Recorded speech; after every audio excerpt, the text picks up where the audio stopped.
Are live. Welcome back to the 24-hour show. Today we'll be talking March Madness, Robinhood. Who are your bets on? We're your hosts, Eddie and Britt. Let's get to it.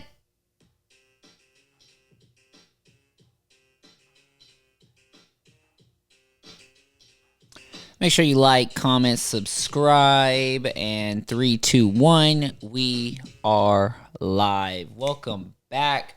What is good, family? It Feels is good to be back. It's a happy Gold March, and we want to keep today's really quick. What do we got on the hood price today? Today we are at $43.82 and after hours for Robinhood, up 2.32% after close. I like that. It. We're back in the 40s. I think we'll normalize 40s once again. What do you think, Ed? No, I like that. I'm very happy that Robinhood's making its way back up. It's been good accumulating down by the 38s. Been DCAing up this entire time.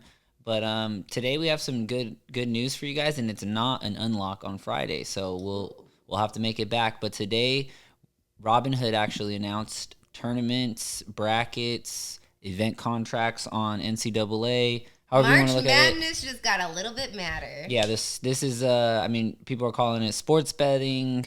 People are calling this brilliant. This is definitely something new for Robinhood. And as you might not know, they were going to do the Super Bowl event contracts, but they ended up pulling that back. And now we are back with the March Madness tournament. So how you feel about this?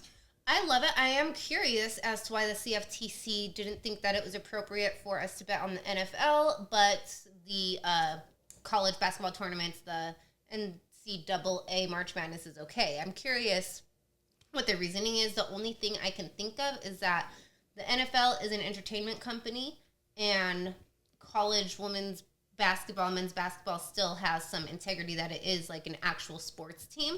That could possibly be it. There's no predetermined fixed outcomes. I'm not sure. What do you think it was? I like to think that just Robinhood said, you know what, we'll listen to you this first time. But they came back, crossed their T's, dotted their I's, lawyered the fuck up, and probably said, bring it. Whatever you got to say, we're releasing it. Because if you didn't know, the Super Bowl contract still ended up going through on Kalshi, which is who Robinhood partnered with on this time. If you're roll out this March Madness tournament, yeah. And this sports section is brought to you by that Kalshi area, so you can actually do this on Kalshi or in the Robinhood app. But the Super Bowl ended up going through on Kalshi, didn't go through on Robinhood. So I just think it's the matter of Robinhood actually did what they were supposed to do, and they're prepared to go to court if told to take it down. Probably. That's a great point. Also, the SEC just dropped their case officially when they dropped the Coinbase, Kraken, OpenSea. They dropped all of those SEC cases closed. So possibly that could just fill. That all had to do with crypto, so I don't think it had anything to do with these contracts. But yeah, you could look a little bit right here on the right screen. Pretty easy. Team A, Team B. You pick one. Every contract is the matter of winning $1. So if you buy the contract for 50 cents and your team wins, you end up winning 50 cents. If your team is more favored to win, then that means that you will have a less of a payout. So let's say it's 94 cents for that contract and your team wins, you would end up winning 6 cents to complete your dollar. Very easy. I don't think there's anything bad about it. Robinhood will get a split. Kalshi will get a split, and we will be able to be entertained. There is this one on the top that a lot of people aren't talking about during this sports betting. It's the economic Fed's funds rate in May. And so that's coming up. Everyone's kind of betting on, will the interest rates go up? Will they go down? I think it's very exciting for predictability markets to be able to. We have real world important political events, monetary events happening. We have entertainment events happening, but also people are invested in this outcome. And I think that us being able to place our bets on it is actually really cool. Yeah, I think it's you can't stop people from doing bad investments, can't stop people from doing bad options, and you can't stop people from gambling. Not to say that this is exactly like gambling, but it's obviously a sports bet, and you can't stop them from doing that on another platform. So might as well put it on Robinhood. Might as well let shareholders and investors reap the rewards of what this could do for the platform. But there's just a lot of cool stuff though that I think Robinhood is doing, and they're doing it right on time with X too, because X decided to get into this March Madness tournament.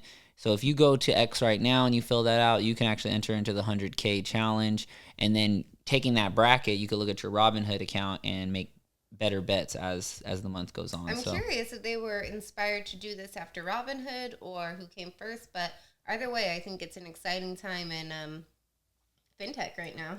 Yeah, this is cool. I'm not super excited about sports betting, but again, you can go grab some contracts for 14 cents, 10 cents, 5 cents, 1 cent.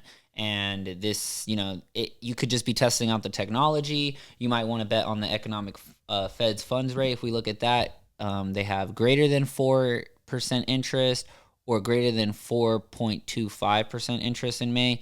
Now, if the Fed puts it down below 4, everyone's probably going to end up losing right here. But you're able to bet yes or no, simple yes or no's on these contracts. And it's, just a cool way to hedge your bets if you're in different industries that move differently than the market. So, yep, that's looks like that's enough for the basketball. We will probably have to be back later this week just to talk about what's unlocking on Friday. Again, remember, all roads in March lead to the lost city of gold and us rediscovering it. Yep, subscribe, like, comment. Let's make sure you actually trade one of these contracts though, just so you can. Let us know who you have on your bracket. Let us know in the comments what's your position. Take a screenshot, send it to us. We're curious. I think it's cool too if you wanted, you can place kind of bets across the board in your Robinhood app, and then do something totally different on your Twitter app, which are my two favorite apps, Robinhood and X. And if you did that, you can kind of hedge your own sports betting as well. So I think that's another way to play this. Hey. What do you feel for the people that say that this is just more unnecessary gambling for Robinhood? Like I said, you can't stop anyone from gambling. I think the big argument is people just don't want to see it next to their long-term investments. But there's a place to kind of think about this from. I would say if you're going to invest, you might as well do it on the best platform, and if you're going to gamble, you might as well do it on the best platform. So I love that point. I think if there's 10 gambling addicts in a group of 100, that the 90 shouldn't suffer because of that. So everybody stay protected, but obviously if you want to have fun, this is a great time to do it. We'll see you guys next time. Make sure you guys subscribe. Follow us on X at Ed Monies and Brady's Bliss. We'll see you soon. Goodbye.